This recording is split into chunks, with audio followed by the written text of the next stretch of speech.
The year is 2015.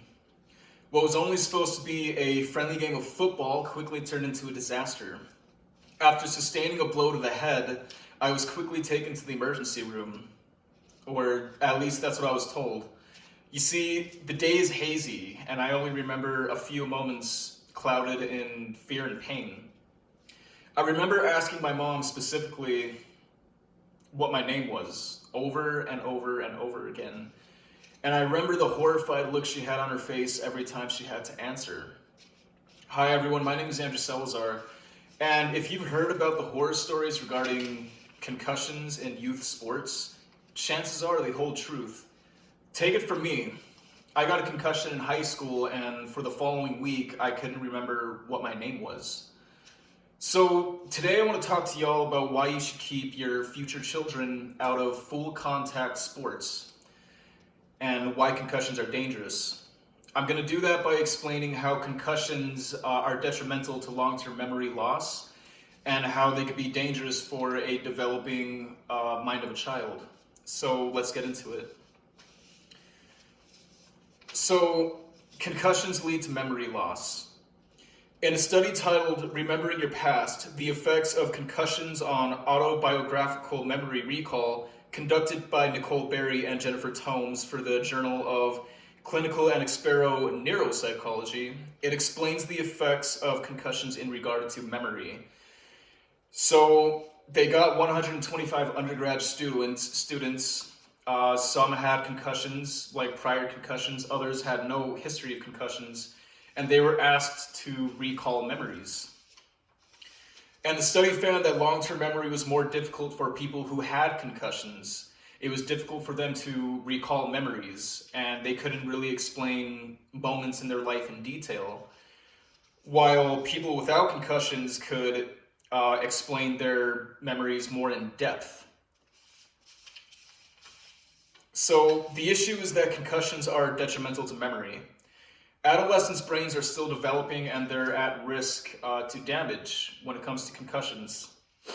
In the article titled Concussions and Brain Injuries in Youth Sports for the Rhode Island Medical Journal by John A. Muckund, it explains how the frontal lobe doesn't fully mature until you are into your early 20s. The frontal lobe is responsible for judgment, insight, reasoning, and emotional control. The article further explains how recurrent concussions can be detrimental to the frontal lobe. Due to the fact adolescents are at the biggest risk to concussions, it's dangerous for them to be playing full contact sports such as football, tackle football. In another study for the American Journal of Public Health titled Risk of Concussions During Sports versus Physical Education Among New Mexico and High School Students by Richard Campbell, the study explains how athletic directors from New Mexico were asked to report on their athletes who got concussions. So 598 students were reported to be removed from their athletic programs after sustaining a concussion. Among the highest rates of concussions were males, and most concussions happened in lacrosse and football, respectively. So concussions seem to happen all around the world in the realm of athletics, not just in the US, but in Canada as well. In the study Trends in a Self-Reported Traumatic Brain Injury Among Canadians, 2005 to 2014, a repeated cross-sectional analysis by Rodeepa, it explains how a study in Canada measured the trends and incidents for TBIs, traumatic brain injuries. So in Canada, most TBIs happen in sports or athletic venues, mostly in middle school or high school.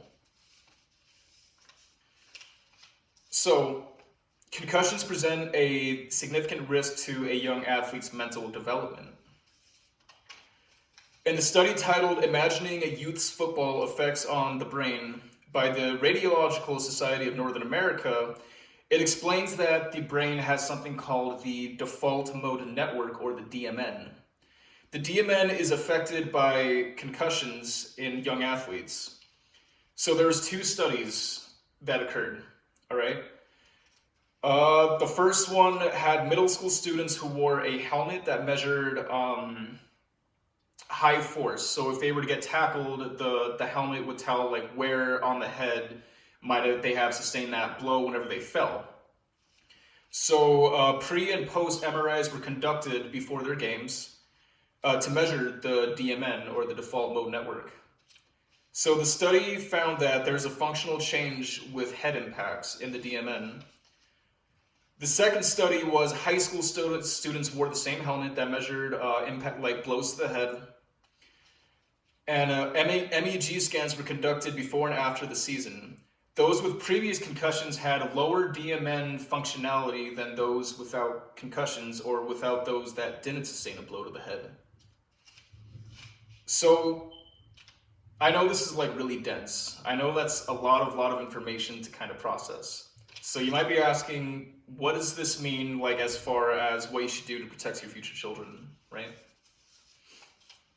So there's a staggering amount of evidence for impairing a child's brain development, all right? And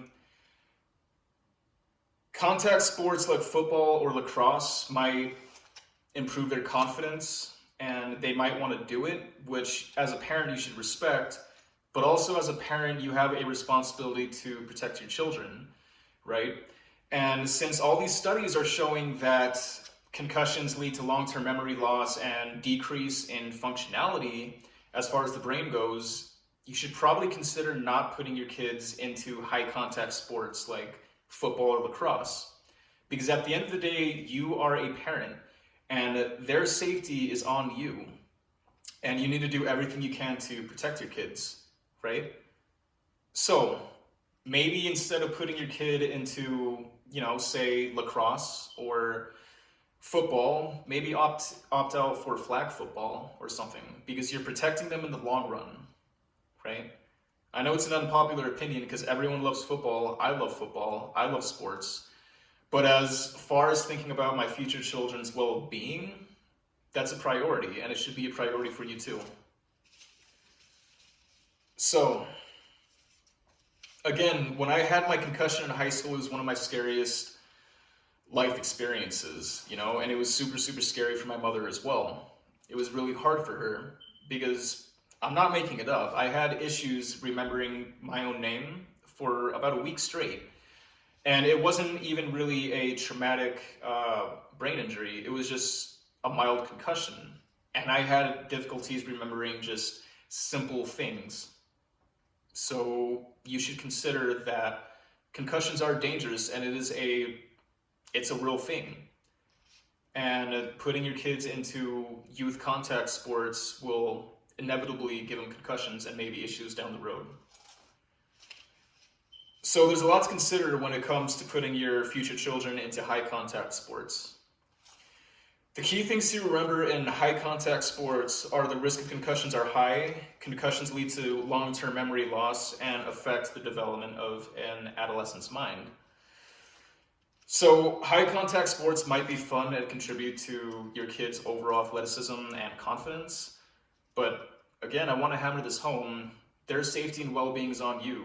And you should keep them safe whenever possible, and you should keep them out of high contact sports. Thank you very much for listening.